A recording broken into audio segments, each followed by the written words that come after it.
Keris Bonggolo Ireng Part 3.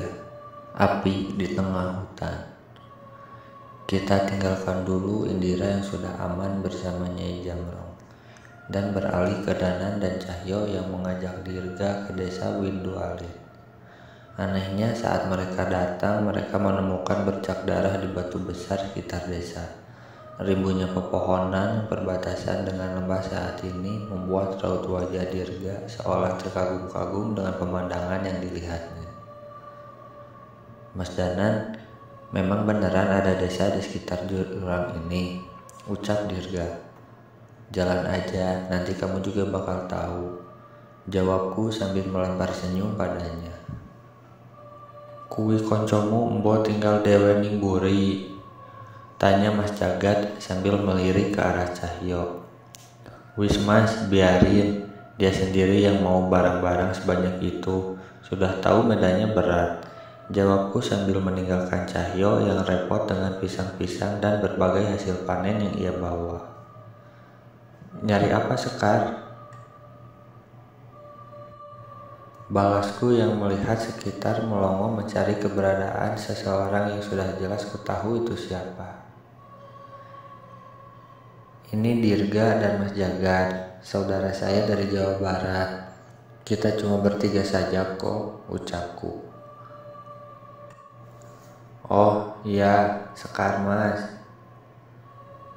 ucap Sekar memperkenalkan diri dengan senyumannya yang ramah.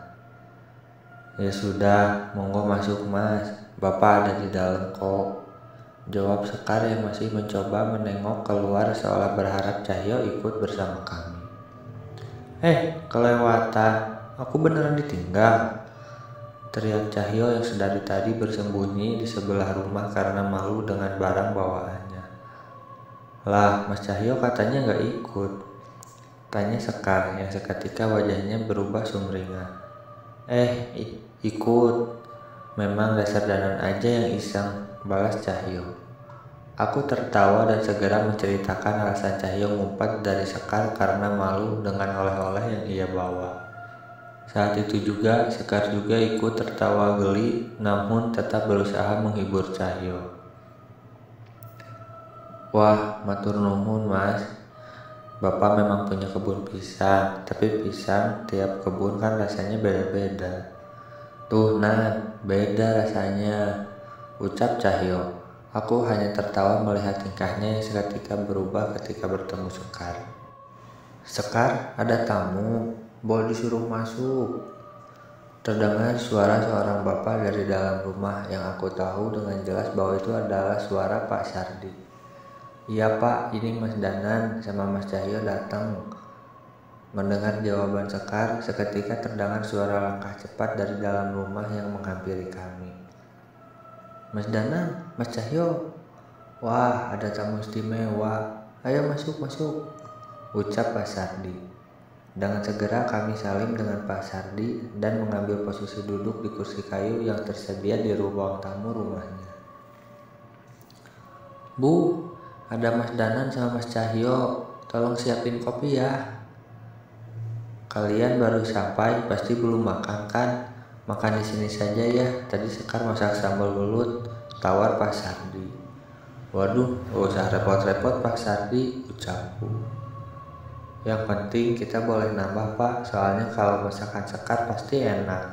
Kalau nggak kenyang, tidurnya bisa nggak tenang. Lanjut Cahyo memotong perkataanku. Sontak aku merebut sarungnya dan melemparkannya kembali ke wajahnya.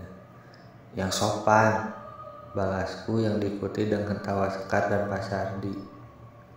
Oh iya, teman-teman Mas Danan ini siapa? Mboyo saya dikenalin, ucap Pak Sardi. Saya Jagat Pak, masih saudara sama Danan. Ini keponakan saya Dirga. Mohon maaf ya Pak, numpang ngerepotin. Mas Jagat berinisiatif memperkenalkan diri setelah perkenalan singkat dengan Sekar di depan tadi. Alah Nan, kowe sajane wis lapar toh. Tenang, tawakilin ngomong, isine enggo aku wae,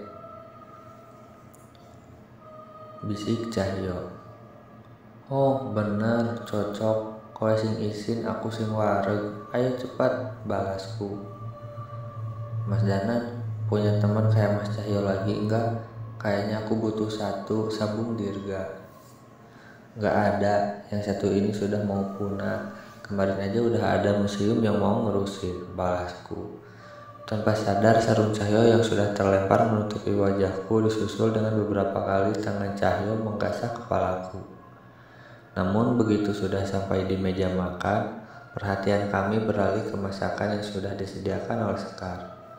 Malam itu kami tutup dengan jamuan dari Pak Sardi sebelum Sekar mengantar kami ke rumah singgah yang tidak jauh dari rumahnya. Mas, besok pagi kita masakin pecel. Kalian mau pergi bilang-bilang ya, ucap Sekar sebelum meninggalkan kami di rumah singgah. Kelelahan kami selama perjalanan membuat kami mudah untuk tertidur saat itu.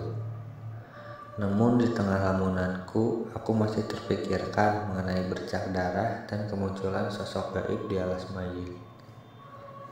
Tidak mungkin makhluk-makhluk itu muncul tanpa sebab.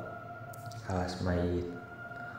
Warga desa turun-temurun menyebut hutan ini dengan nama yang mengerikan karena kejadian-kejadian yang pernah meneror desa Windualit sebelumnya. Apalagi dengan keberadaan kompleks makam tua yang sudah tidak terawat dan tidak diketahui siapa saja yang dimakamkan di tempat itu. Rimbunnya pepohonan di hutan ini menghalangi cahaya matahari untuk masuk, sehingga bahkan di siang hari kami masih cukup kesulitan memperhatikan langkah kami. Mas Danan, ingat nggak waktu dulu Mas Danan nolongin anak salah seorang warga yang diculik bebek gombel dan dibawa ke Sendang itu? Ucap Pak Sardi mencoba mengingatkanku tentang kejadian dulu. Iya Pak, tersesatnya saya kala itu sepertinya memang sudah diatur oleh Tuhan, sehingga saya bisa turut andil dalam rentetan kejadian besar, balasku. Sepanjang perjalanan aku melihat Mas Jagat sibuk memperhatikan sekitar hutan, oleh merasakan sesuatu. Mas Jagat, ada apa? Tanyaku. Benar kata Pak Sardi, ada orang lain di hutan ini, jawab Mas Jagat. Aku mencoba menenangkan diriku dan mencari keberadaan sosok yang dimaksud Mas Jagat. Sayangnya aku tidak merasakan apapun seperti yang diceritakan Mas Jagat.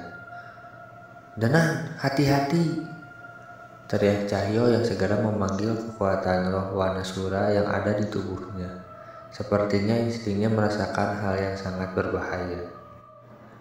Dan benar saja, tak butuh waktu lama hingga roh gentayangan di sekitar kami mendekat mengintari kami dan makhluk hitam berbulu besar berlari bersiap menyerang kami dengan cakarnya yang sangat panjang.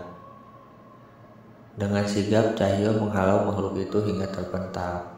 Namun di sisi lain makhluk panjang bermata merah merayap ke arahku dan bersiap menangkapku. Namun aku membacakan doa pada keris Raga Sukma dan menusukkannya pada lengannya hingga membuatnya menjauh. Mas Danan, Dirga!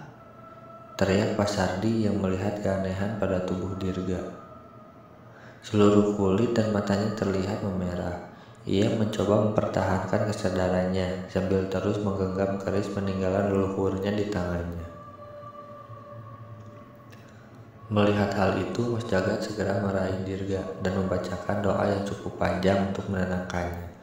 Pak Sardi juga membantu, namun sepertinya sosok di dalam tubuh Dirga menolak untuk pergi. Aku melihat sekitar keadaan dan tidak menemukan sosok pocong berkain kafan merah tadi.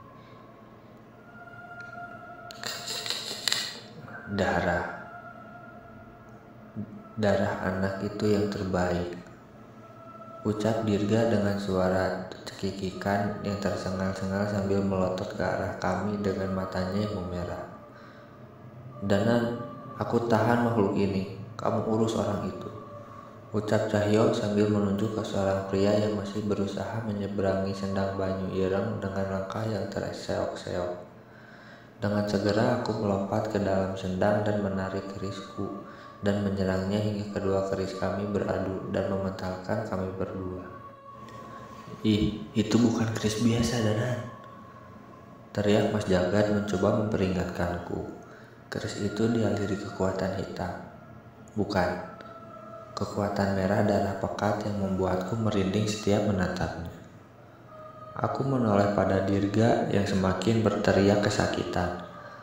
Tak mau membuang waktu, aku segera berdiri dan menghampiri kembali pria itu yang juga memaksaku untuk berlari mengejarku. Anehnya, sebelum kami saling beradu kekuatan lagi, tiba-tiba pria itu mengangkat kepalanya tinggi-tinggi dan membenturkannya ke batu ringin di tengah sendang hingga darah segar bermuncratan. "Ah, hentikan!" teriak laki-laki itu yang kembali membenturkan kepalanya. Aku mencoba mendekat. Kali ini bukan menyerangnya, melainkan untuk menghentikannya. Aku yakin ada sesuatu yang tidak kami mengerti di sini. "Pergi, menjauh, kalian bisa mati!" teriak pria itu, namun aku tidak memperdulikannya dan tetap menahan tubuhnya. "Keris Benggol Abang," sebuah kutukan yang diturunkan oleh leluhur kami.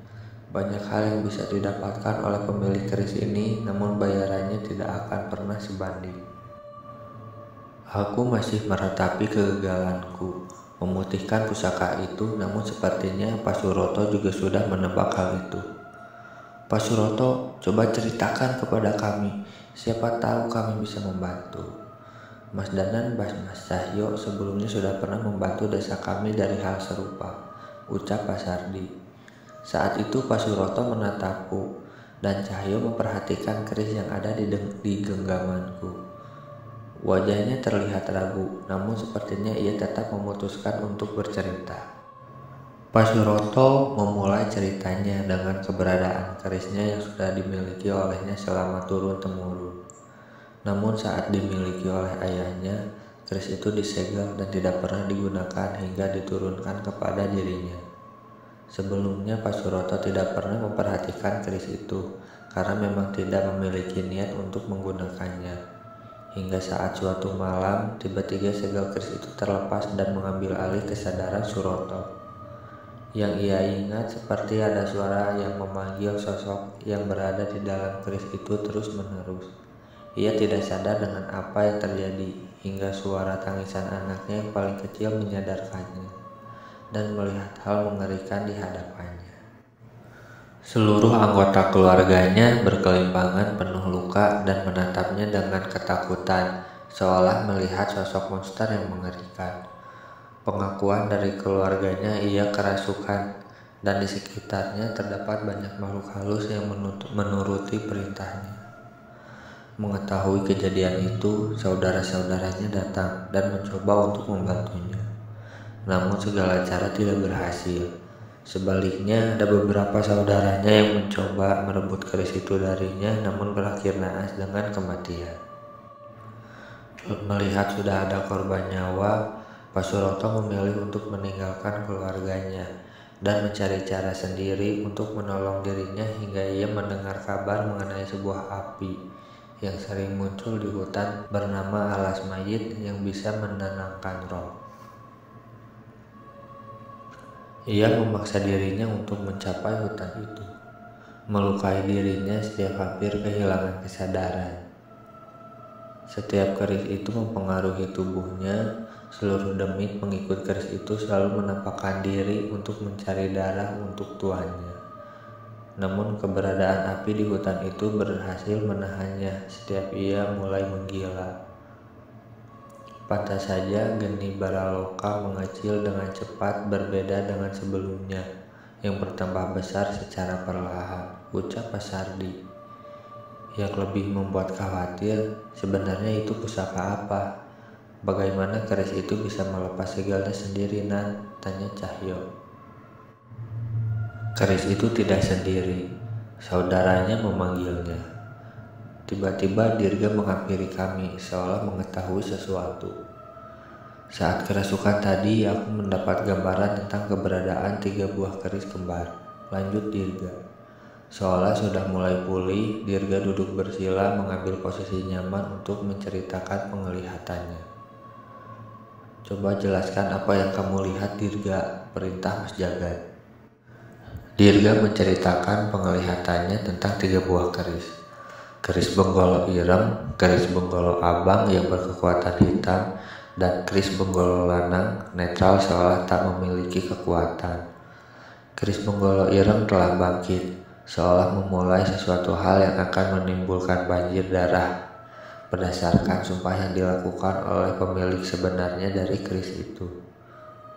Saya tidak bisa melihatnya dengan jelas, tapi sepertinya aku pernah mendengar cerita dari Abah tentang hal ini, ucap Dirga. Benar Abah tahu tentang ini? Tanya Jagat. Cuma satu cara untuk memastikan, tapi sepertinya keberadaan keris ini memiliki hubungan dengan leluhurku, jawab Dirga. Dari perbincangan ini, kami mengambil kesimpulan bahwa suatu hal besar akan terjadi.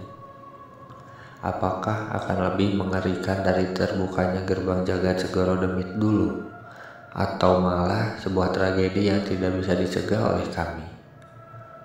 Pak Sardi, aku meminta Pak Ale ke sini. Sepertinya hanya Geni Baraloka Pak Ale yang bisa menahan sosok yang mempengaruhi Pak Suroto ini, ucapku. Cahyo mengangguk setuju. Abah pernah berurusan dengan seorang dukun yang tinggal di sekitar pabrik tahu dekat desa saya. Saat itu, dukun itu dibantu oleh salah seorang pengguna keris Benggolo Ireng yang hampir menghabisi nyawa Abah. Beruntung saat itu Abah bisa selamat dengan bantuan temannya, jelas Dirga. Mendengar cerita Dirga, kami tidak mempunyai pilihan lagi.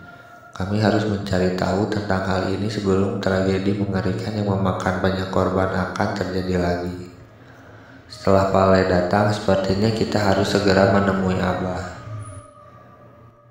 Kita tidak bisa menunggu lebih lama, ucap Mas Jagat. Kami setuju. Dengan ucapan iseng kami untuk main ke rumah Dirga menjadi sebuah keharusan dengan adanya kejadian ini. Di samping itu, entah mengapa, aku merasa semangat saat akan bertemu keluarga Dirga, keluarga Trah Dharma Wijaya yang sudah bersahabat dengan leluhurku dari sejak zaman dahulu.